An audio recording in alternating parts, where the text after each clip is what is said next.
Good morning, good morning. It's been a little while since I've done one of these, but I recognize that and I'm like, you know what? Just hop back on the bandwagon.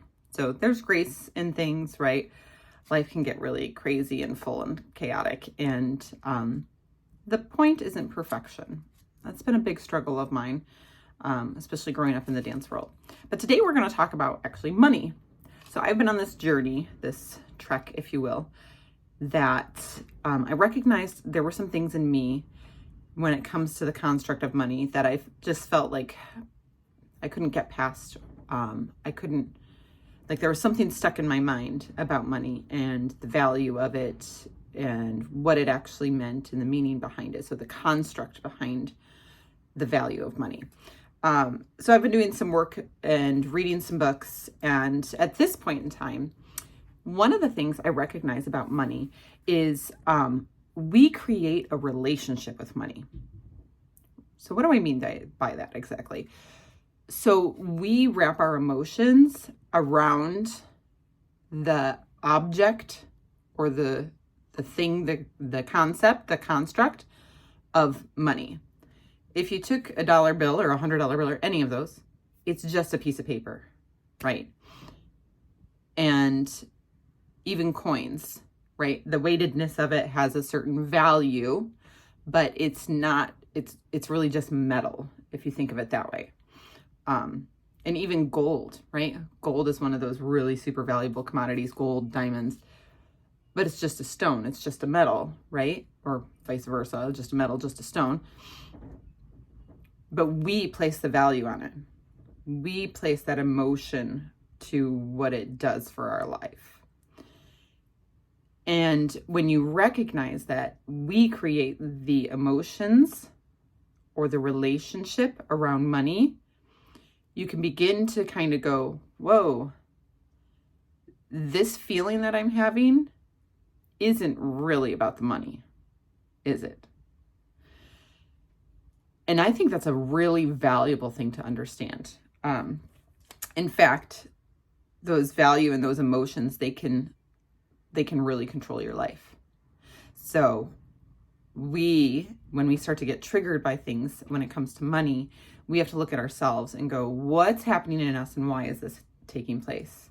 What kind of value have I placed on this money? And I'll give you an example. So the concept of debt, right? As I've become an entrepreneur, I've been hearing more about leveraging debt. Well, in my mind, I grew up with kind of like that Dave Ramsey thinking that debt is bad, right? And that's been really ingrained in me for a really long time. Well, I'm in this season of my life where I actually have some debt and more than just my house. And I know that I wanted to get past it. So this work I've been doing, it made me realize that the debt that I have, it feels like this emotional burden. But God kind of gave me this picture of almost like I'm carrying a backpack with a beehive on it. And I just keep letting it bury me or sting me. But if I take the backpack off and I put it down and I look at it and this beehive is there, that was my backpack, the stinging stays with the backpack then. It's not on my back anymore. All those little bees that would have been stinging me, now they're just swarming by the beehive or the backpack that I was carrying. It's still there, but I'm not getting stung by it because I'm looking at it more objectively. Does that make sense? And I recognize, oh, well, those bees, the product of that debt or the backpack of debt, we'll call it that, the beehive, the bees actually help nourish the garden. And I felt like God was kind of showing this to me, right? They help with the cross-pollination, and it's actually what makes everything grow and cultivate really, really well. So I can look at that objectively and now go, you know what? That debt is producing something for this other result. Okay, so the debt I'm carrying is not like just for personal, vacations and stuff like that. It's actually for the building of my business. And that's what entrepreneurs mean by leveraging your debt. But it's been a very scary place for me to go to, even though I know that there's going to be results on the other side of that. So I'm recognizing if I can take my emotions and extract them from this idea of money, the concept of it, and look at it objectively, then I can go, oh, there's purpose. There's purpose. And it's not about my emotions and how I feel about this anymore. It's not that I won't have to go back to them and remember to put the backpack back down, because we tend to do that. We pick it up, put it down, pick it up, put it down. But I can remember, and it'll get easier the more I do it, like, this is a part of the process. This is okay. It's not good. It's not bad. It's indifferent. And my emotions, I'm attaching to this. They don't have to feel like that, right? Just like we can adjust our attitude. We can adjust our thought process on things. So keep that in mind and ask yourself where maybe you've attached emotions to money and the results. Okay?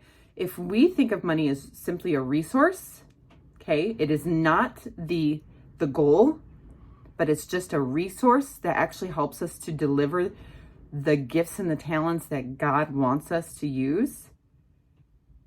Like, wow, we'll be able to release ourselves from the burden that we put ourselves under with all of our emotions. So this is kind of a deep lesson, but it's a really good one. So if you take 5 minutes and just journal about that, you might discover some things in you that will help you kind of extract your emotions from the concept of money and where it's taking you. Okay, and then you can look at it as a resource and more objectively. Okay, I hope you all have a beautifully blessed day.